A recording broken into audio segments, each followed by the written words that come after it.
आज आकाश की सुहागरात थी। उसने अपने पसंद की लड़की से शादी किए थे।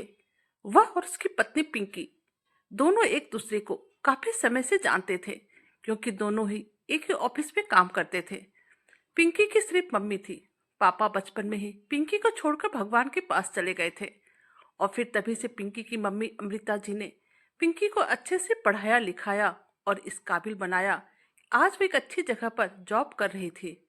आकाश और पिंकी ने कोर्ट मैरिज शादी किए थे, क्योंकि वो दोनों फिजूल का खर्च करने में विश्वास नहीं रखते थे।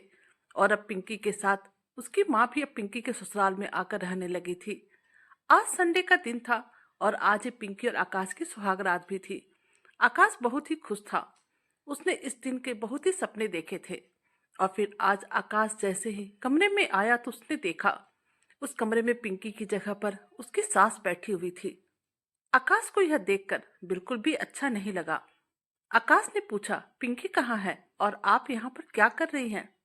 पिंकी की मम्मी अमृता जी मुस्कुराई और कहा कि पिंकी तो बाथरूम में फ्रेश होने के लिए गई है।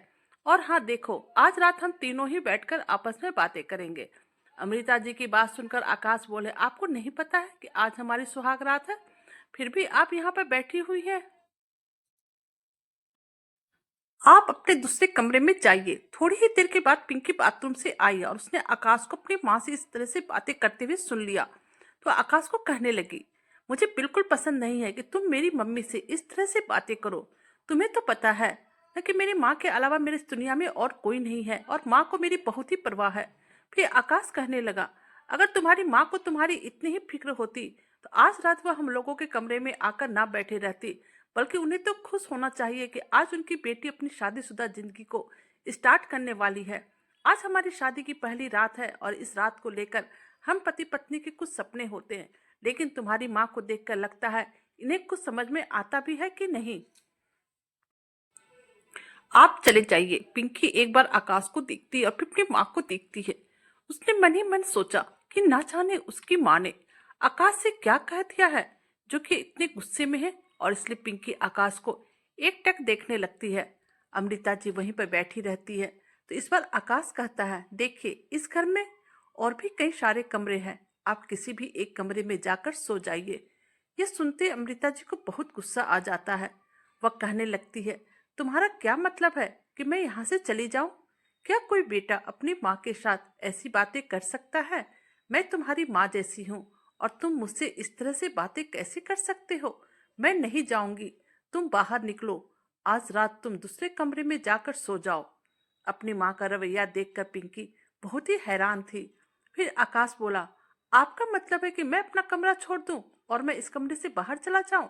अमृता जी कहने लगती, हाँ तुम बिल्कुल सही समझ रहे हो।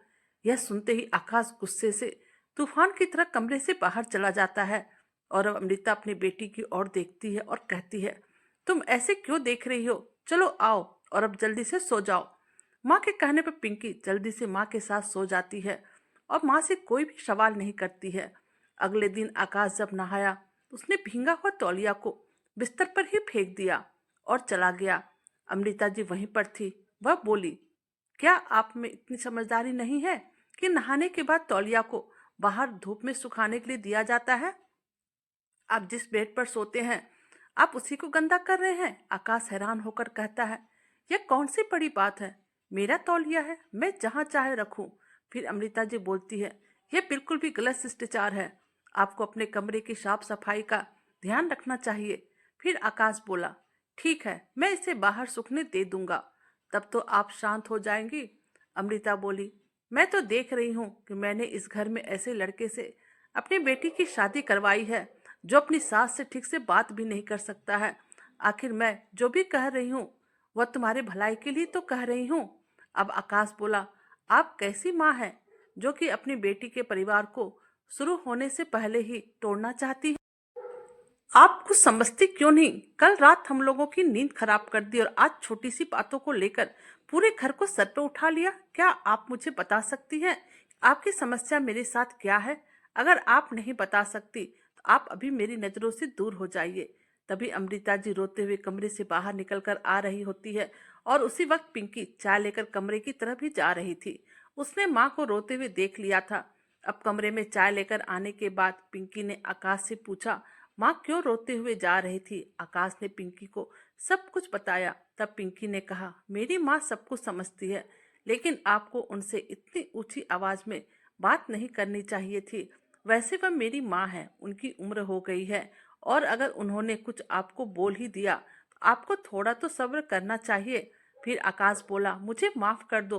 पिंकी ने कहा, चलो माँ के पास जाकर माफी मांगते हैं। दोनों अमृता जी के कमरे में गए तो उन्होंने देखा अमृता जी हंस रही थी।